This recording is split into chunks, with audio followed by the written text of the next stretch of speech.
What you see is not as easy as it looks. There's pain involved, both emotionally and physically. There are some stereotypes about cheerleading, but they are incorrect.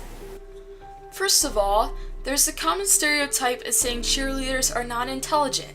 Several people that are on the cheerleading team were placed on the honor roll, and some are or were enrolled in AP classes.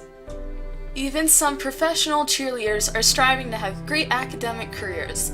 One of the New England Patriots cheerleaders shares her great interest in topics such as math and science. The athlete explained that sports econ was great because it combined my interest in economics, math, and sports. She also explained that many of the women on my team are also in engineering. We have a pharmacist, a civil engineer, a couple accountants, and a couple of the ladies are pursuing careers in dentistry, just to name a few. Alright, well on my blue days I have Math 2, Weights, World Geo, and Physical Science. And on my gold days I have Math again, English 2, Art 2, and Health. I think Weights class actually. And well, I guess the reason because that you actually get strong, you actually see improvement in that class. The more you stay committed towards it. It's you're not someone who just sits around on their phone all day, and then because there's some kids who just don't like it. They're like, oh yeah, I'm not getting any stronger. It's that's because they're on their phone all the time. And some feel actually use the time properly and actually work out all the time. I'm going to take AP Ling and AP Spanish, and then the following year I'm going to take AP Calc and AP Psychology. Not only do some students assume that cheerleaders are not as smart as other students, some students also think that cheer is only about cheering on the boys. Another stereotype is that the cheerleaders only cheer for the boys. Cheerleading makes it seem like all they're good for is cheering on guys. We don't have guy cheerleaders cheering for the girls' teams. This is not true. Cheerleaders at Roaring Fork cheer for the boys. However, the girls also cheer for themselves and the crowd. The athletes are doing this to support their teams at RFHS and their school. The last thought in their minds is about boys. I think with this school, oftentimes we do cheer for the boys, but that's only because we have attempted to cheer for the girls and we get a lot of nasty remarks from them, and we've been told that we weren't winning at the games, so we choose not to cheer for the girls because we don't want to cheer for someone who doesn't want to support us. But then when we don't cheer for the girls, they complain about it. But as cheerleaders, we want to support a team that supports us back. Well, I think everything just goes blank. I ignore everything. I guess I ignore the crowd, I ignore all the stage fright I have, I ignore practically everything except for, keeping the flyer safe and not dropping her because I do not want to suffer the consequences of that again. I'm just focused on staying focused pretty much, being steady for my bases, really is all, hitting it hard, hitting my point.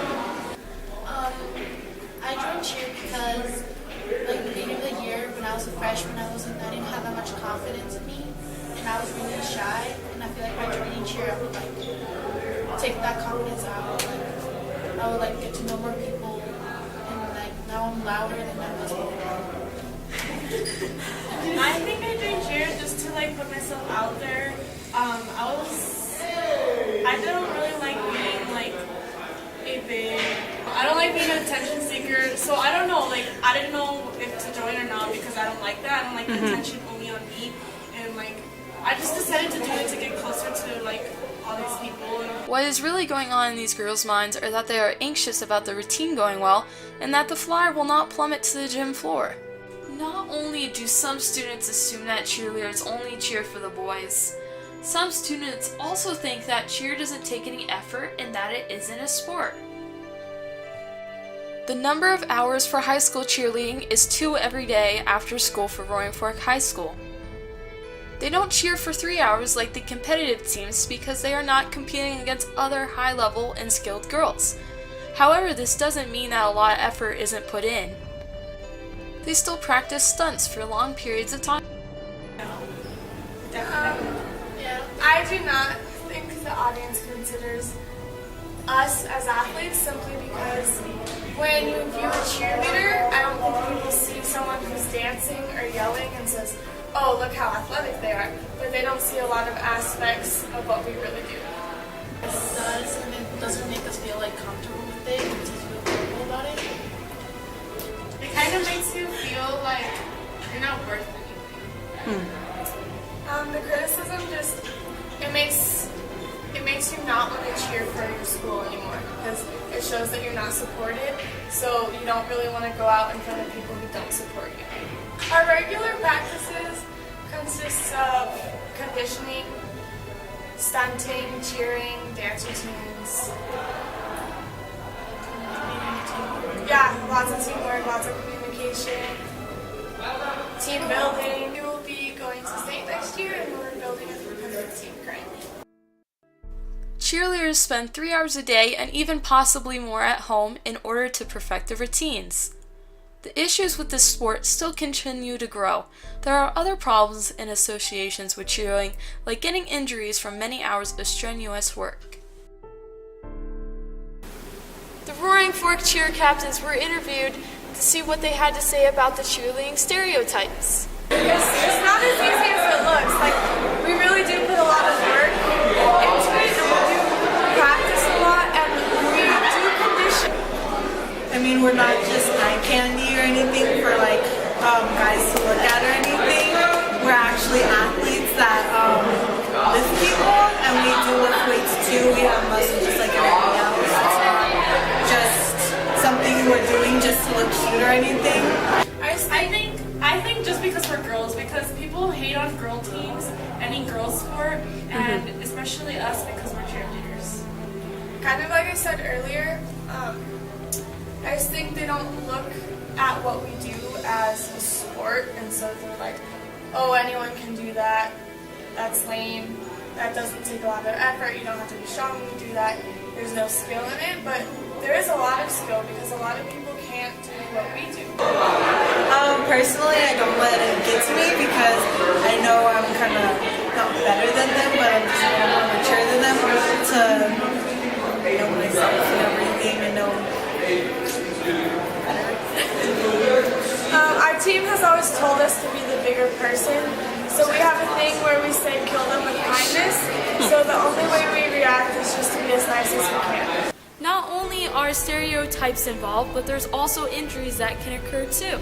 These injuries include strains, knee problems, back and spinal problems, and in the most extreme cases, death. I tore my ACL last year, and then this year I tore my meniscus, and those both both of them I had to get surgery for.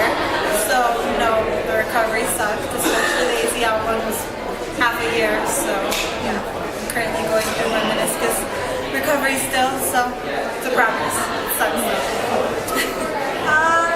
At the beginning of this year, I dislocated my hip, and it's just caused constant issues. I have constant doctor's appointments just to get it fixed.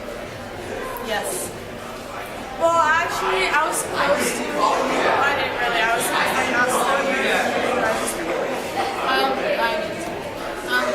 For my ankles, I just have to not do any jumps and do pressure on my ankles. They were really, they were really sharp. We haven't had injuries, but we have had stunts fall because people in the audience decided to yell out stuff that would throw us off. We still practice stunts for long periods of time, which can cause injuries. Girls might feel like their efforts are wasted because bystanders make fun of what takes hours to do, especially if someone's trying to sabotage a stunt. There has been some incidents with some of the audience getting a little too excited, and that broke someone's concentration, causing a fall. This can cause injuries too. If people are not enjoying the performance, they can leave rather than potentially giving them an injury that could ruin their opportunity to continue with cheerleading. With this being said, cheerleading is hard work, and this sport means a lot of different things to these athletes. Cheerleading is sit-ups, push-ups, suicides, and jumping jacks. Cheerleading is skinned knees. Cheerleading is one more time, again and again. Cheerleading is stunt falls. Cheerleading is athletic tape. Cheerleading is black eyes, first try, eat mat, stand up, and try again. Cheerleading is happiness.